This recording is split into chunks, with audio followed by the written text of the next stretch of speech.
Tune in to find out why you should be dropping T.Y. Hilton from your fantasy football rosters. Welcome to the Fantasy Dilemma. I am your host, Nate Hamilton. You can follow me on Twitter at DominateFF. Each week, I will be bringing you a player to add and drop for the wide receiver, running back, and tight end positions. At the wide receiver position, you should be adding Nelson Agholor from the Las Vegas Raiders, currently rostered in only 24% of leagues. Now, he did put up a 0 in Week 8, but that was due to a terrible weather game where the Raiders only put up 6 total offensive points.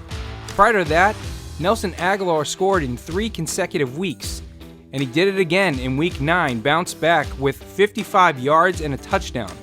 What else does this man need to do to get on your fantasy rosters? You need to add him now. At the running back position, it's Giovani Bernard with the Cincinnati Bengals.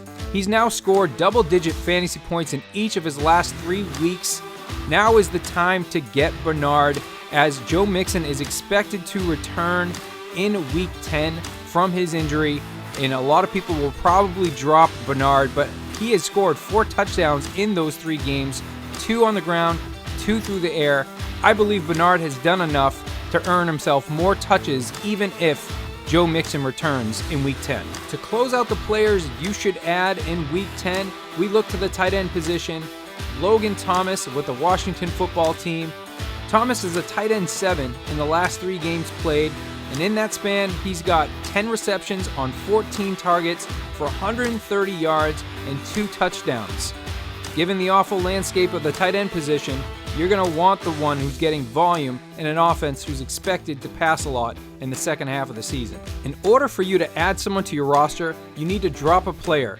Here are a few guys you should be dropping off your rosters to make room for better production and depth on your fantasy squads. A wide receiver you should be looking to drop off your fantasy teams has been a big name for a while.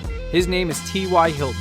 He has not been very productive at all this season. In fact, his best game came in Week 5 when he had 6 receptions for 69 yards. He is yet to record a touchdown on the season, and he's yet to score double-digit fantasy points in half-point PPR in any game this season. I know he's dealing with a groin injury, but I just don't think he's going to be productive in this Indianapolis Colts offense with Phillip Rivers. I think it's time to let go of the name and pay attention to the game. Moving on to the running back position, I think it's time to drop LeVeon Bell of the Kansas City Chiefs. It's been a long time since we've seen production out of LeVeon Bell, regardless of what team he's on. And the Chiefs just simply haven't been utilizing their running back position the last couple weeks. And in 3 games with the Chiefs, LeVeon Bell has 16 attempts for 54 yards. I just think that there are plenty of other options that you can put on your bench spots to fill, rather than having LeVeon Bell melt away on your bench.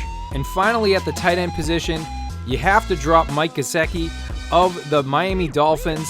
He's only had 2 productive games all year, and in the last 3 games, he has just 4 receptions for 50 yards. Now, most of that just came in Week 9 when the Dolphins had 34 offensive points against the Cardinals. So you just cannot rely on Mike Gesicki going forward to be a consistent option for you at the tight end position. You need to find somebody else. That's going to do it for this episode of Fantasy Dilemma over at the Game Day. Be sure to like, follow, and subscribe wherever you're watching this video. Throw a comment down below and let us know who you plan on adding or dropping from your fantasy rosters in Week 10, and we'll see you next week.